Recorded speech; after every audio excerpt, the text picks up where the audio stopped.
Bien-aimés dans le Seigneur, Shalom. Alors grande est notre joie en ce jour de nous retrouver autour de la parole des dieux. Encore en cette période, nous avons besoin des dieux. Le vrai besoin de l'homme reste Dieu. Est-ce qu'on peut dire Amen? Nous allons prier. Père, nous te rendons grâce et te bénissons pour ce précieux moment que tu nous accordes. Je prie que ta parole dans ma bouche soit comme un marteau qui va briser le roc.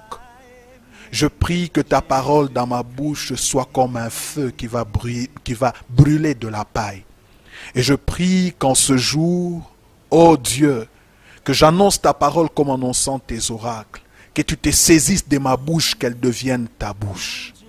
Père, au nom de Jésus-Christ, permets à ton serviteur que je suis d'annoncer ta parole, non pas comme présentant un discours persuasif de la sagesse humaine, mais que ta parole dans ma bouche soit une démonstration de l'esprit et de la puissance. Que quiconque va entendre le son de ma voix, de là où il est, qu'il soit perfectionné, de là où il est, qu'il soit édifié et béni. Père, que toute la gloire puisse te revenir en ce jour, au nom de Jésus-Christ. Amen. Est-ce qu'on peut acclamer le Seigneur? Je n'entends pas des cris de joie, des cris de joie. Des cris de joie, s'il vous plaît, aux acclamations. On y ajoute des cris de joie. Que Dieu nous bénisse abondamment. Alors en ce jour, nous voulons nous entretenir sur un thème, un sujet très important que j'ai intitulé « Le langage de la résurrection de Christ ». Le langage de la résurrection de Christ. Cette pensée, nous la tirons du livre de 1 Corinthiens ou de l'épître de Paul aux Corinthiens, donc 1 Corinthiens chapitre 15, le verset 20. 1 Corinthiens chapitre 15, le verset 20. Je vais lire l'unique verset. Mais maintenant, Christ est ressuscité des morts. Il est les prémices de ceux qui sont morts. Je reprends la lecture. Mais maintenant, Christ est ressuscité des morts. Il est les prémices de ceux qui sont morts. Donc, le thème de ce jour, je l'ai intitulé « Le langage de la résurrection de Christ ». Et si je dois nous proposer un sous-thème de ce message, je l'ai également intitulé « Christ, les prémices ». Christ, les prémices. Parce qu'en fait, le langage de Christ peut déboucher sur plusieurs alternatives, sur plusieurs enseignements, sur plusieurs leçons. Mais la première leçon que nous voulons aborder en ce jour, je l'ai intitulé « Christ, les prémices ». Ça fait partie des langages de la résurrection de Christ. Gloire au Seigneur. Alors, bien aimé d'entrer des jeux dans l'introduction, j'aimerais nous proposer cette définition. Christ, les prémices. Qu'est-ce que c'est que les prémices? Selon les dictionnaires bibliques, les prémices, c'est les premiers produits de la récolte. Les prémices, c'est également le premier fruit de la récolte. Ça, c'est selon les dictionnaires bibliques. Mais j'aimerais prendre un texte biblique que je ne vais pas ici lire. J'aimerais juste ressortir le sens des prémices. C'est dans Lévitique chapitre 23, le verset 10e. Là, il nous est présenté une sorte d'offrande qu'Israël devait donner à l'Éternel, une gerbe qui sera les prémices de la moisson. Ça serait donc une offrande qui serait agréée le lendemain du sabbat. Gloire au Seigneur. Et cette gerbe-là est cette offrande qui était en train de préfigurer Christ. C'est dans Lévitique chapitre 23, le verset 10e. Cette gerbe était le prémisse qui préfigurait Christ ou qui était le type de Christ. C'est important de retenir ceci parce que, permettez-moi de souligner dans mon introduction, il n'y a pas de foi sans la connaissance ou la révélation de Christ. La révélation de Christ ou la connaissance de Christ, elle est celle qui inaugure la naissance de la foi ou les débuts de la foi. Elle est celle qui suscite la foi, mais elle est également celle qui amène la foi à la perfection. On ne peut pas devenir chrétien si on n'a pas connu la révélation de Christ, on n'a pas fait l'expérience avec la révélation de Christ. C'est quand un pécheur reconnaît que Jésus est son sauveur, Jésus est son Seigneur, qu'il accède à la nouvelle naissance. La nouvelle naissance ne consiste pas à fréquenter une église, mais à faire l'expérience de la révélation de qui est Christ. Quand tu as fait cette expérience, où tu as connu la révélation de qui est Christ, quand tu as connu la révélation qu'il est ton sauveur, qu'il est ton Seigneur, c'est alors que la foi naît, que tu nais de nouveau, que l'on peut parler des premiers pas de la vie chrétienne, mais également la connaissance approfondie de la révélation de Christ t'amène à la perfection ou à la croissance dans ta foi en tant que chrétien. Donc c'est très important d'avoir la connaissance de la personne de Christ. Elle suscite la foi et amène notre foi à au perfectionnement. Gloire au Seigneur. Christ, les prémices. Cette connaissance a pour but faire naître en nous la foi, mais également l'amener à la perfection. Vous ne pouvez pas servir Dieu si vous n'avez pas la révélation de qui est Christ. Vous ne pouvez pas mieux servir Dieu si vous n'avez pas la connaissance de qui est Christ. Dans les livres de Daniel, il est même dit, ceux du peuple qui connaîtront leur Dieu agiront avec fermeté. Comme pour dire, la qualité du service est également liée à la connaissance que nous avons de Dieu. Jésus, alors qu'il s'entretenait avec la femme samaritaine, Jésus a fait voir à la femme samaritaine, vous vous adorez ce que vous ne connaissez pas. Mais en fait, le salut vient de Juifs. Comme pour dire, la bonne adoration repose également sur la connaissance de qui est Dieu ou de qui est le Christ. Gloire au Seigneur. Alors, j'aborde ceci parce que en ce jour, nous parlons de Christ, les prémices. Ça fait partie du langage de la résurrection que nous voulons aborder aujourd'hui dans cette première série.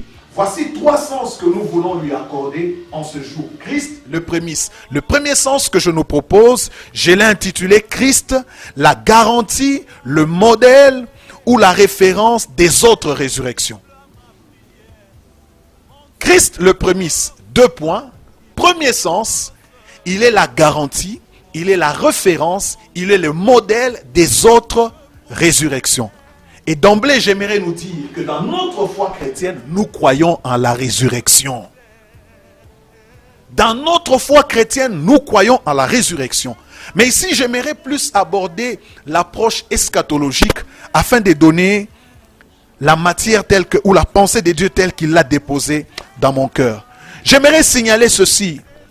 Parler de Christ comme étant prémisse de ceux qui sont morts. Christ, prémisse de ceux qui sont morts et qui devront revenir à la vie, ne veut pas dire que Jésus, en ressuscitant, il est la première résurrection dans l'histoire. Non, non, non, non, non.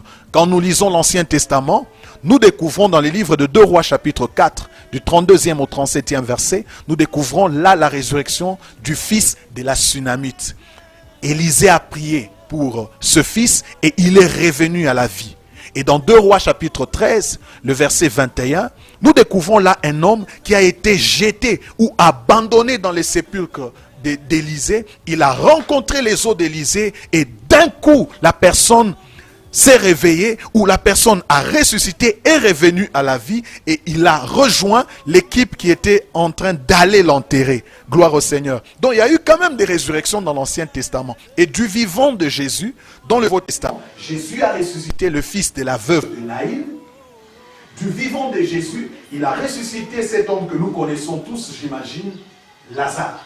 Il a ressuscité. Gloire au Seigneur. Donc, le récit de la résurrection de Christ n'est pas un premier récit de la résurrection dans l'histoire, même dans l'histoire de la Bible. Mais en quoi consiste Christ, les prémices? Bien-aimés, comme je le disais, Christ, les prémices est une garantie pour les autres résurrections, une référence et un modèle. Pourquoi? Tous ceux qui sont ressuscités dans la Bible, ils sont ressuscités pour mourir par après. Mais seul Jésus est ressuscité pour ne jamais mourir.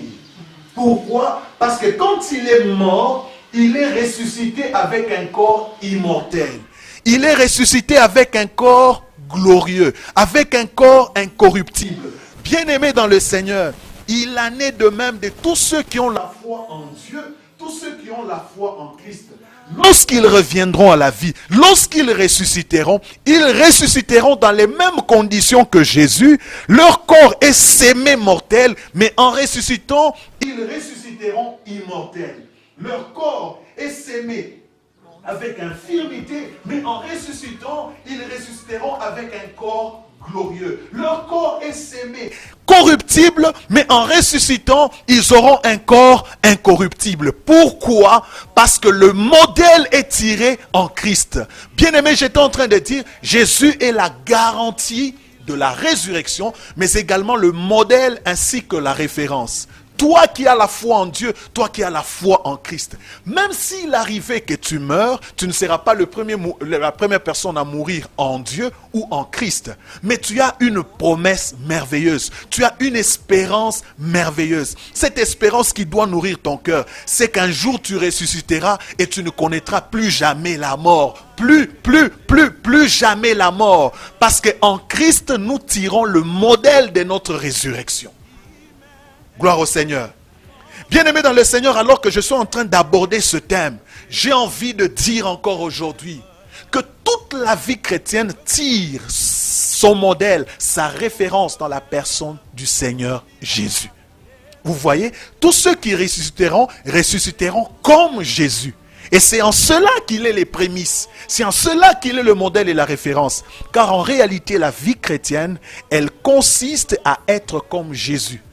Le but de la parole, c'est de nous amener à la stature parfaite de Christ, de nous amener à être comme Christ, à avoir la mentalité de Jésus, à avoir la manière de faire de Jésus. Et je prie en ce jour, bien-aimé dans le Seigneur, que chacun d'entre nous renouvelle son intelligence, ne définisse pas sa chrétienté par rapport au chant religieux qu'il chante, ne définisse pas sa chrétienté par rapport à une église quelconque qu'il fréquente, mais que notre chrétienté, que nous puissions la définir en référence à la personne de Jésus. Quand je me rends compte que je commence à agir comme Christ agirait, je dirais que je suis devenu un chrétien. Quand je commence à penser comme Christ penserait, je commence à devenir un chrétien. Quand je commence à parler comme Christ parlerait, je commence à devenir un chrétien. Il n'y a pas de vie chrétienne qui ne soit calquée sur le modèle de Christ. Gloire au Seigneur. Mais une autre chose que j'aimerais encore souligner, à la lumière de 1 Jean chapitre 3, verset 2e. La Bible dit, bien-aimés, nous sommes maintenant enfants de Dieu. Et ce que nous sommes maintenant enfants de Dieu. Et ce que nous serons n'a pas encore été manifesté. Mais nous savons que lorsque cela sera manifesté, nous serons semblables à lui parce que nous le verrons tel qu'il est. Bien-aimé, depuis la création, quand Dieu a pensé créer l'homme, faire l'homme, il a dit faisons l'homme à notre image et à notre ressemblance. Mais vous voyez également, les buts, en lisant ce texte, je veux dire, le but pour lequel, la finalité en fait de notre vie chrétienne, le processus de notre transformation s'achève en la ressemblance à Christ. Ce que nous sommes n'a pas encore été totalement manifesté. Mais lorsque ça sera totalement manifesté, la Bible dit nous serons rendus semblables à lui, semblables à Christ, parce que nous le verrons tel qu'il est. Dieu est en train de faire un travail dans la vie de chacun. Dieu est en train de travailler la vie de chacun. J'ai envie de dire, tu n'es pas encore tout ce que Dieu a prévu que tu dois devenir. Tu es dans un processus de transformation. Ce que tu dois être n'est pas encore totalement manifesté, parce que tu es dans la moule de Dieu, où il te taille, où il te façonne. Mais la finalité est connue. Tu seras rendu semblable à Christ. La finalité de la vie chrétienne est connue. Parce que quand Dieu nous transforme, ce n'est pas pour que nous ressemblions à des stars. Quand Dieu nous transforme, ce n'est pas pour que nous ressemblions à telle ou telle autre personne. Le but pour lequel Dieu te bénit, le but pour lequel il te délivre, le but pour lequel il te transforme, il te restaure, c'est pour que fin de fin, que tu arrives à ressembler à Christ. J'ai envie de dire, même quand Dieu te donne la faveur de te marier, c'est pour que tu ressembles à Christ.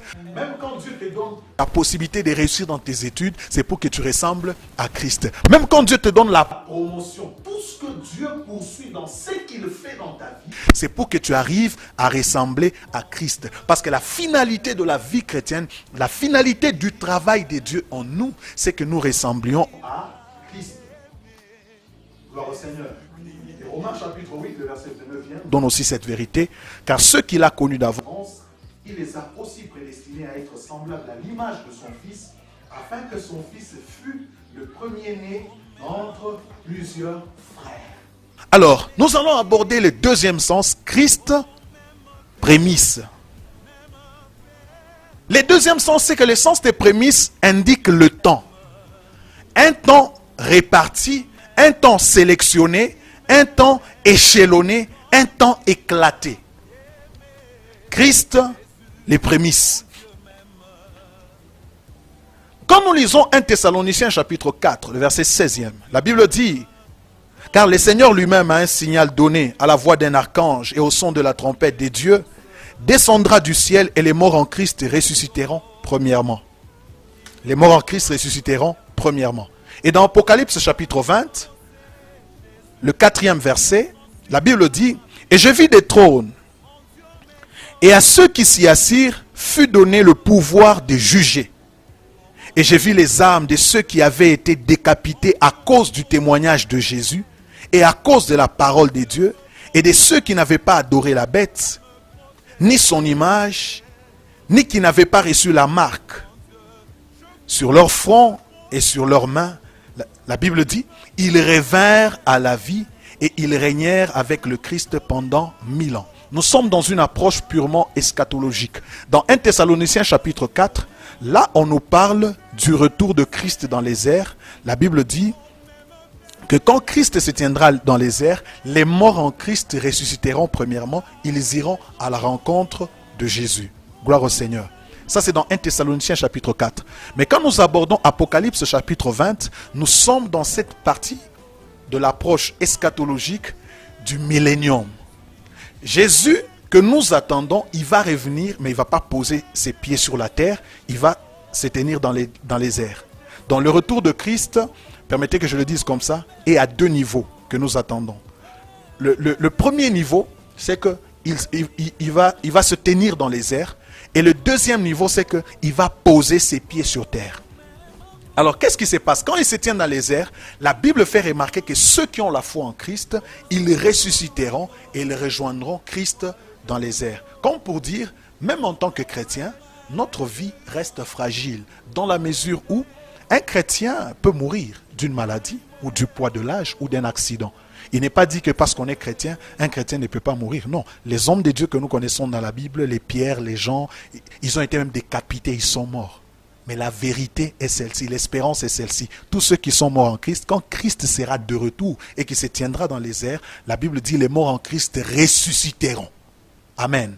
Mais dans le livre d'Apocalypse, quand Christ reviendra pour poser ses pieds sur la terre, pour inaugurer ce qu'on appelle le millénium ou le règne de 1000 ans, la Bible dit ceux qui, à cause du témoignage de Jésus et à cause de la parole de Dieu, qui n'avaient pas accepté d'adorer la bête, qui n'avaient pas accepté de porter la marque de la bête sur le front et sur la main, qui avaient été décapités ou amenés à la mort. Quand Christ reviendra pour régner pendant 1000 ans sur la terre, la Bible dit que tous ceux-là, ils vont revenir à la vie afin de régner ensemble avec Christ. C'est une autre résurrection différente de la résurrection que nous venons d'aborder dans 1 Thessaloniciens chapitre 4. Pour dire, en termes de résurrection, toutes les résurrections n'auront pas lieu au même moment. Les résurrections vont devoir se répartir. Il y aura comme une première résurrection, une première étape de la résurrection, une deuxième étape de la résurrection. Toutes les résurrections de ceux qui ont la foi en Dieu ou en Christ n'auront pas lieu au même moment. Est-ce que Dieu est incapable de ressusciter les hommes au même moment? Je dis oui. Plutôt, est capable? Je dis non, il n'est pas incapable.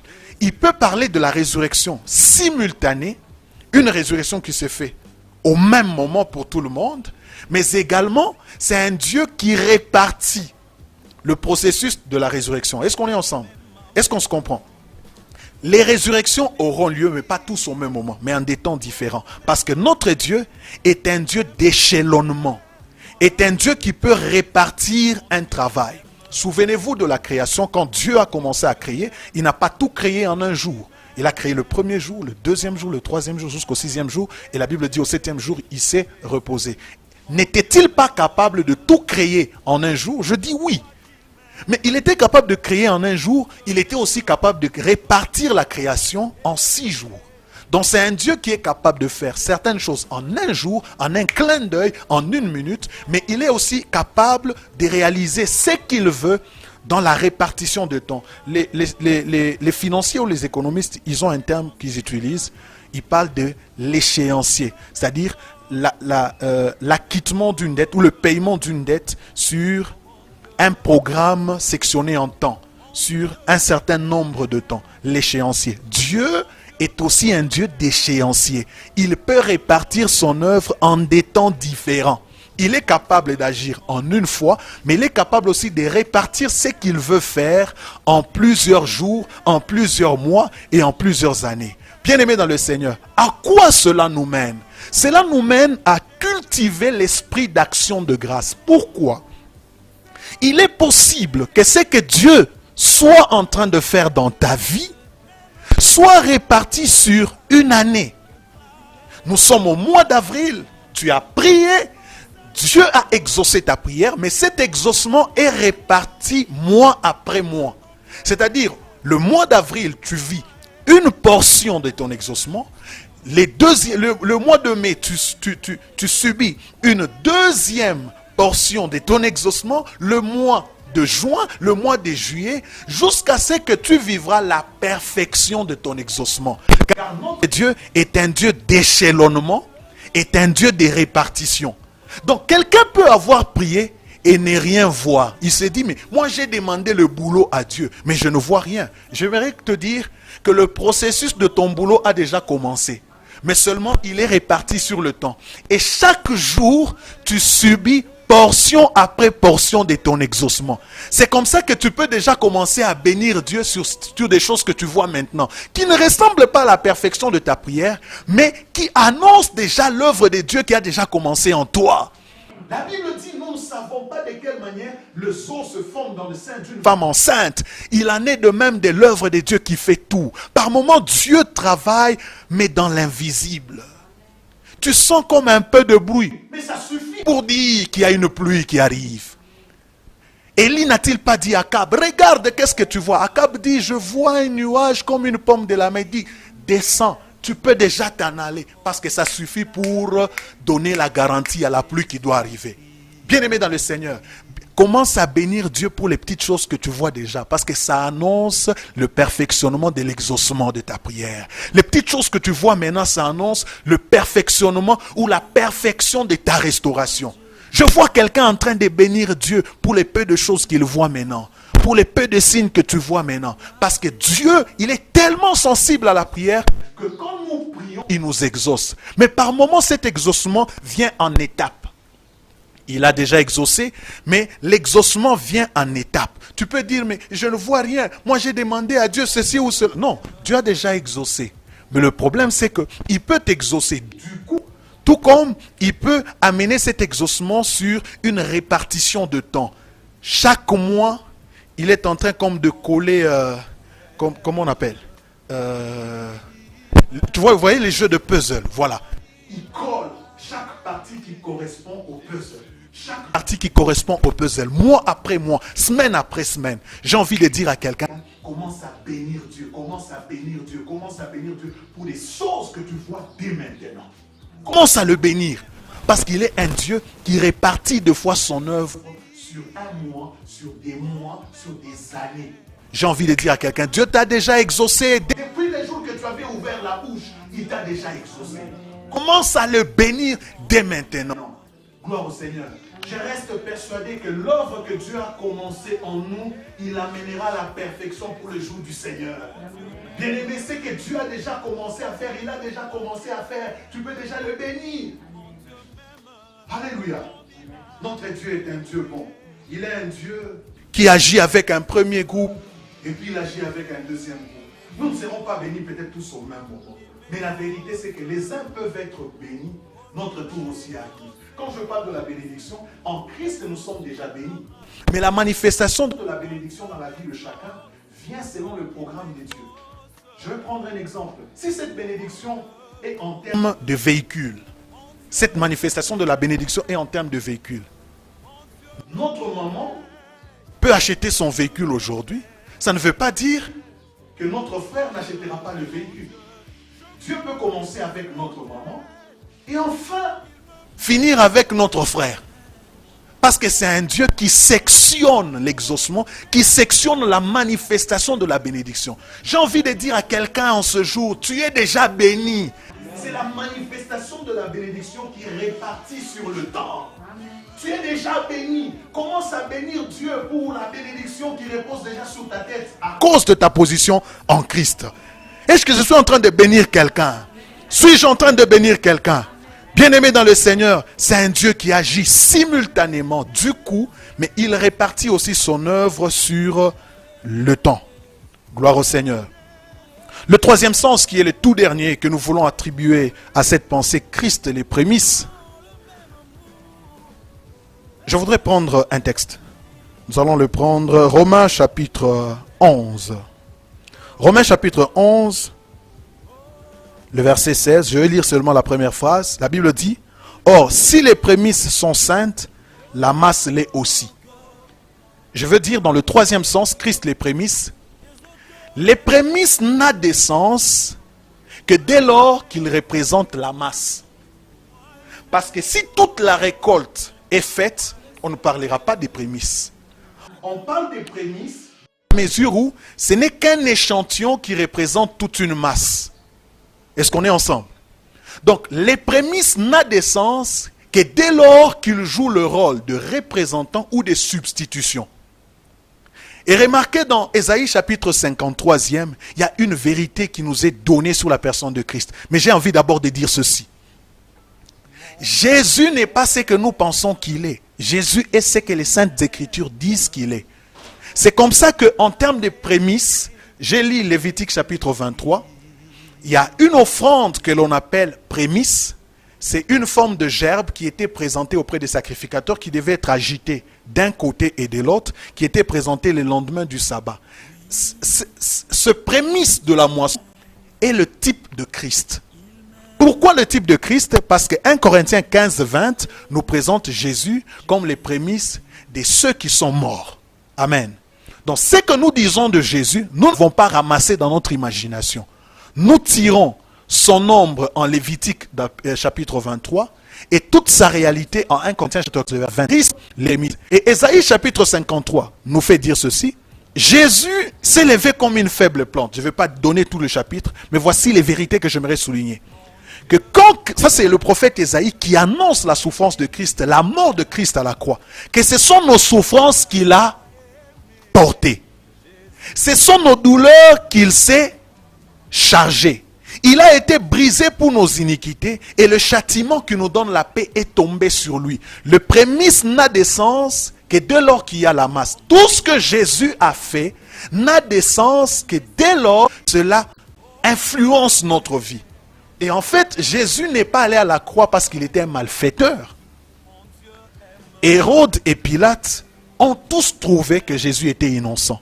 Mais dans son innocence, il a été condamné. Pourquoi il a été condamné? C'est pour que toi, tu ne sois pas condamné. Ce que Jésus a fait, il ne l'a pas fait pour lui. Sinon, ça n'aurait aucun sens. Il l'a fait pour la masse que nous sommes. La mort de Jésus n'a de sens que dès lors que ça nous profite. Et Ésaïe dit, il a porté nos souffrances. Il n'est pas allé à la croix pour porter sa souffrance à lui. Il est allé à la croix pour porter nos souffrances à nous. Il a été brisé, non pas pour ses iniquités, il n'en avait même pas. Il est allé à la croix pour nos iniquités. Il a été brisé pour ça. Et même le châtiment qui nous donne la paix est tombé sur lui. Jésus n'a rien fait pour lui. Jésus a tout fait pour nous. Tout ce que Jésus a fait, il ne l'a pas fait pour lui, Jésus l'a fait pour nous. Il est mort, non pas pour lui, il est mort pour nous. Il est ressuscité, non pas pour lui, il est ressuscité pour nous. Bien-aimé dans le Seigneur, je prie qu'en abordant cette pensée qu'ils comprennent que tu dois jouir du bénéfice de la mort et de la résurrection de Christ. J'aimerais finir en abordant ce sujet en l'appuyant plutôt avec Romains chapitre 8. La Bible dit, qui accusera les élus de Dieu? C'est Dieu qui justifie. Qui les condamnera? Christ est mort, bien plus, il est ressuscité, il est assis à la droite de Dieu et il intercède pour nous. Alléluia. Personne ne peut t'accuser.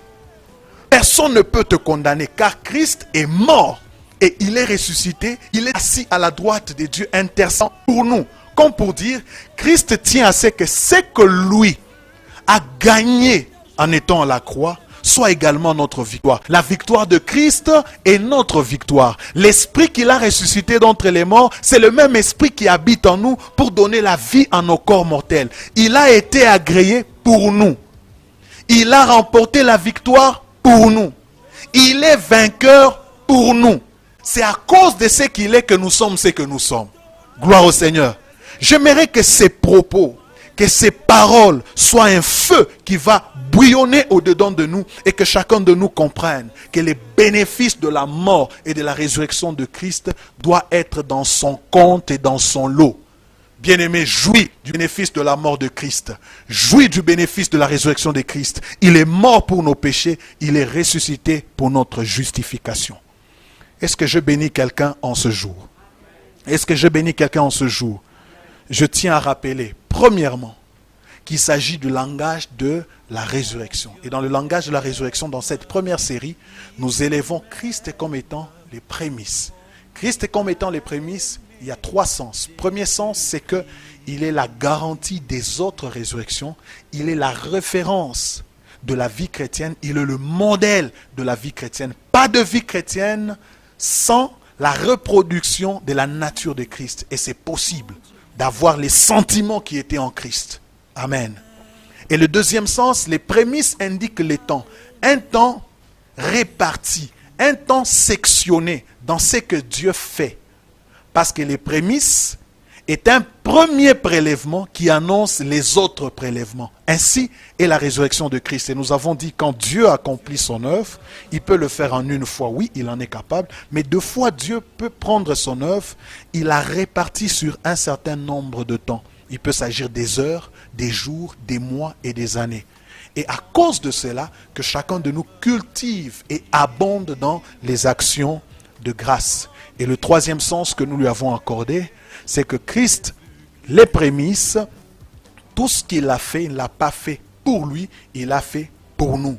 Car si les prémices sont saintes, la masse l'est aussi. Gloire au Seigneur.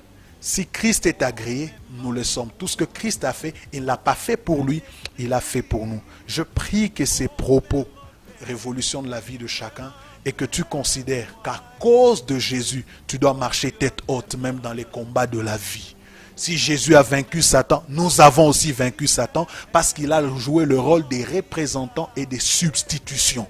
Il a pris ta place, il t'a représenté. Un peu comme une équipe de foot. Si tu es fanatique de Barcelone, Messi peut marquer son but, tu peux également sauter, mais ce n'est pas toi qui as marqué. Mais le fait que tu te reconnais en lui, il joue ton représentant, c'est que quand il marque, c'est toi qui as gagné. Même si tu n'as pas été sur le terrain, tu peux sauter de joie.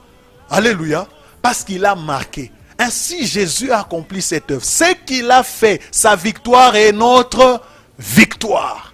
Parce qu'il a pris notre place, il nous a représentés.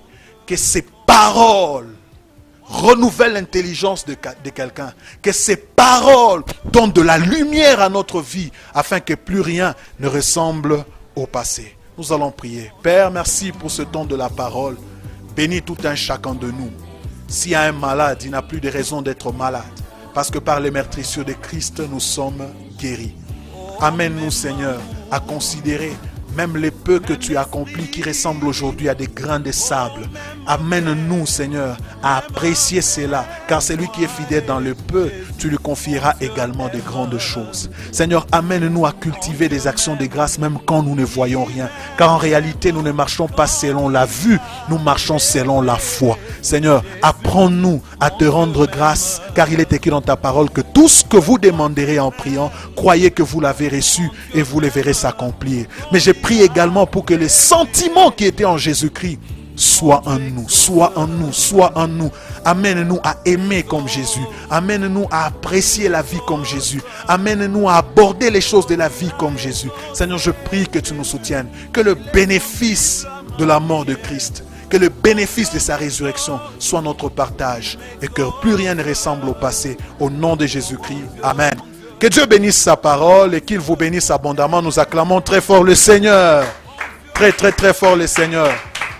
Que Dieu vous bénisse. Shalom, shalom, shalom, shalom. Que Dieu vous bénisse abondamment.